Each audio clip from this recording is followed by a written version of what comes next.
कृष्णाचे वय वाढत होते आणि वयाबरोबर खोड्याही वाढत होत्या. एके दिवशी सूर्य उगवताना कृष्णाने पाहिलं. तो आईला म्हणाला, तो बघ तांबडा चेंडू आकाशात दिसतो, तो मला खेळायला आणून दे. यशोदेला हसू आले. ते पाहून कृष्णाने जमिनीवर लोळण घेतली व तो हट्ट करू लागला. यशोदेने कृष्णाला कडेवर घेतले. दुसरे काय देऊ असे म्हणून ती त्याला समजावू लागली.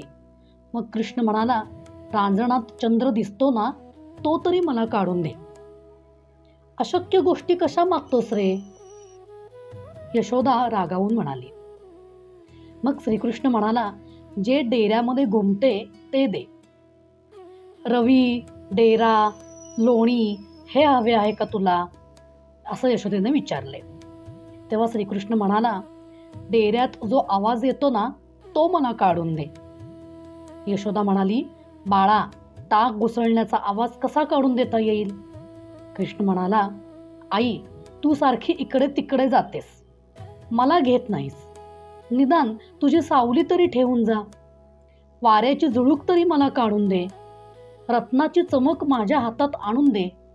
त्यावर यशोदा म्हणे, तुला गप्प बसायचे नाही ना, तर मग तुला बागुलबोवा देते. श्रीकृष्ण विचारतो, बागुलबोवा कसा असतो? तो विक्राळ असतो, 5 तोंडे असतात, डोक्यावर भरपूर जटा असतात, सगळ्या अंगाला राख फासलेली असते. चांदोमामा डोक्यावर बसलेला, कपाळावरती 3रा डोळा, सगळेच भयंकर व आश्चर्यचकित. बोल, आता तुला देऊ का? कृष्ण म्हणाला, आई, तो कोठे आहे ते मला दाखव.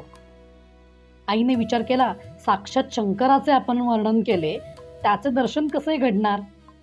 यशोदा म्हणाली, तो काळोख्या खोलीत असतो, तुला भीती वाटेल. कृष्ण म्हणाला, चल मग आता मला दाखव, मला मुळीच भीती वाटत नाही. यशोदेने त्याची समजूत काढण्यासाठी त्याला अंधाऱ्या खोलीत नेले. तो काय आश्चर्य, अंधकार नष्ट झाला. तिला प्रकाशात सर्वत्र श्रीकृष्णाचं रूपच दिसू लागलं. कृष्ण आणि बलराम यांचे बरेचसे मित्र झाले. रोज एकत्र येऊन ते अनेक प्रकारचे खेळ खेळत होते. चेंडू, चक्रे, विटीदांडू, शिवाशिवी वगैरे खेळात ते रममाण होत असत. एके दिवशी कृष्ण आपल्या मित्रांना घेऊन गवळणीच्या घरात शिरला. चोरून दही, लोणी खाल्ले. तेथून दुसऱ्या घरामध्ये प्रवेश करून तेथेही दह्यादुधाची चोरी केली. गोपाळ बलवान बनावेत आणि गवळणींनी मथुरेस गोरस विकू नये हा कृष्णाचा उद्देश होता. एका गोपीला पाणी आणण्यासाठी यमुना नदीवर जायचे होते. ती बाहेर पडल्यावर कृष्ण तिच्या घरात शिरला. लोणी शोधून खाऊ लागला. एवढ्यात गोपी बाहेरून आली. पाहते तो कृष्ण लोणी खाऊ लागला होता. गोपी म्हणाली, अरे चोरा, इथे लोणी खात बसलास काय? कृष्ण म्हणाला, मी नाही चोर, तूच चोरटी आहेस. माझे मी लोणी खातो, मग कशाला हवे तुझे लोणी? गोपी म्हणाली, अरे वा, माझ्या घरात शिरून माझे लोणी खाऊन वर मलाच चोर म्हणतोस? गोपीचे उद्गार ऐकून कृष्ण क्षणभर थांबला आणि म्हणाला, हे घर नक्की तुझेच आहे का? हा देह तरी तुझा आहे का? थोडा विचार कर. गोपी क्षणभर विचार करू लागली. तेव्हा तिला सारे मृगजळाप्रमाणे वाटू लागले. तिची भावसमाधी लागली. ते पाहून कृष्णाने आणखीन एक लोण्याचा गोळा खाल्ला आणि तो बाहेर पडणार इतक्यात गोपी जागी होऊन म्हणाली, कृष्णा, हे घर माझे नाही तर कोणाचे आहे?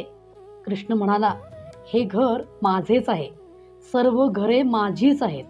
सर्व सृष्टीत मीच भरून राहिलो आहे. गोपी म्हणते, तू सर्व जगाचा राजा आहेस ना, तर मग इथे लोणी कशाला खातोस? कृष्ण म्हणाला, आतमध्ये मुंग्या आहेत ना, त्या मी वेचत होतो. असे म्हणून तेथून तो बाहेर पळाला. अशा प्रकारे अनेक गोपींच्या घरी जाऊन कृष्ण सर्वांना त्रास देत होता.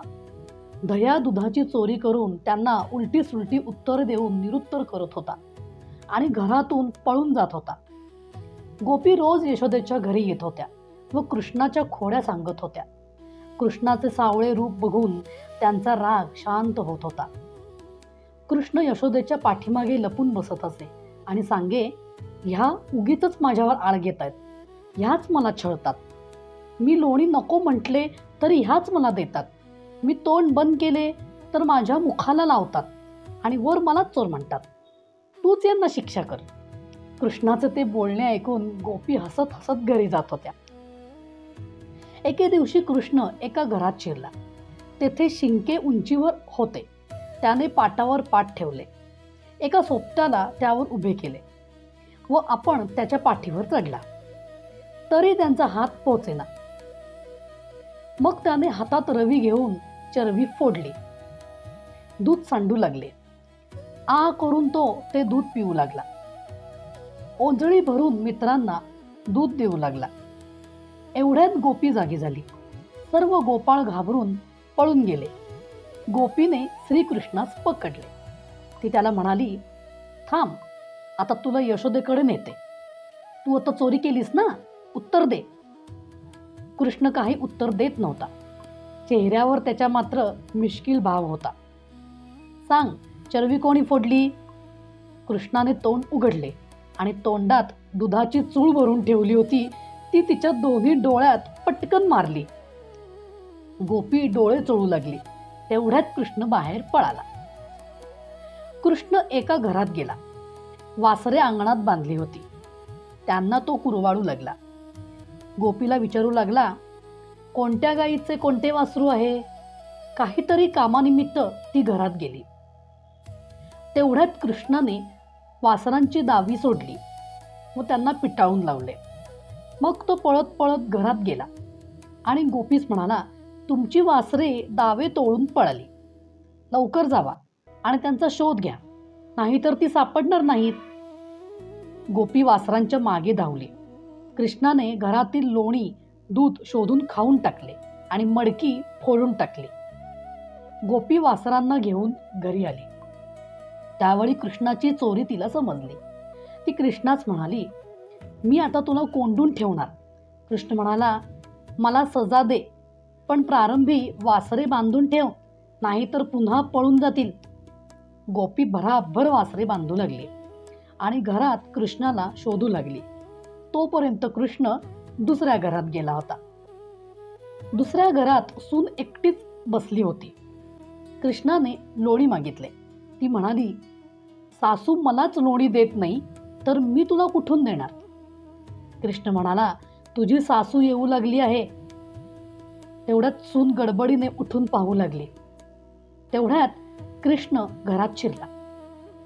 त्याने सासूने सांभाळून ठेवलेले व्यवस्थित अडकवून ठेवलेले लोणी खाल्ले आणि छोटासा लोण्याचा गोळा घेऊन तो बाहेर पडला आणि तो गोळा सुनेच्या तोंडाला लावला. सून घाबरून तोंडाचे लोणी पुसू लागली. तेवढ्यात सासू आली. माझे लोणी चोरून खातेस का, म्हणून तिच्यावर रागावली. सुनेने घडलेला प्रकार सांगितला. सासूने बाहेर उभा राहिलेला कृष्ण पाहिला. सासूने कृष्णास विचारले, खरे काय घडले ते सांग.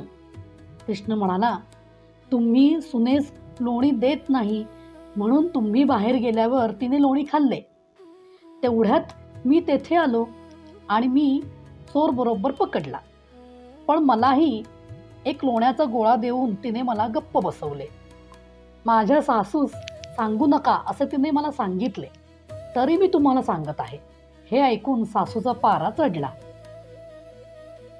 एके दिवशी कृष्ण एका गोपीच्या घरी गेला आणि शिंके व मडके शेजारच्या गोपीच्या घरी नेऊन बांधून ठेवले. कृष्ण अंगणात उभा होता. तो गोपीस म्हणाला, मला थोडे लोणी देता का? गोपी आत जाऊन पाहते तो शिंके व मडके काहीच नाही. ती घाबरून बाहेर आली. कृष्णाने सांगितले, तुमच्या शेजारीण बाईने तुमच्या घरातील चोरी केली आहे. तुम्ही तेथे जाऊन पहा. गोपी शेजारणीच्या घरी गेली. पाहते तो आपली शिंकी मडकी तिला तेथे दिसली. ती शेजारणीशी भांडू लागली. आपली शिंकी मडकी तिने परत घेतली आणि शेजारणीला म्हणाली, आजपर्यंत मला वाटत होते की कृष्ण चोरी करतो, पण मला आता कळाले की कृष्ण चोर नसून तूच चोर आहेस. कृष्ण आणि गोपाळ नेहमी चोऱ्या करत होते. त्यामुळे एका गोपीने दही, दूध, तूप सर्व कपाटात ठेवले आणि कपाटाला कुलूप लावले.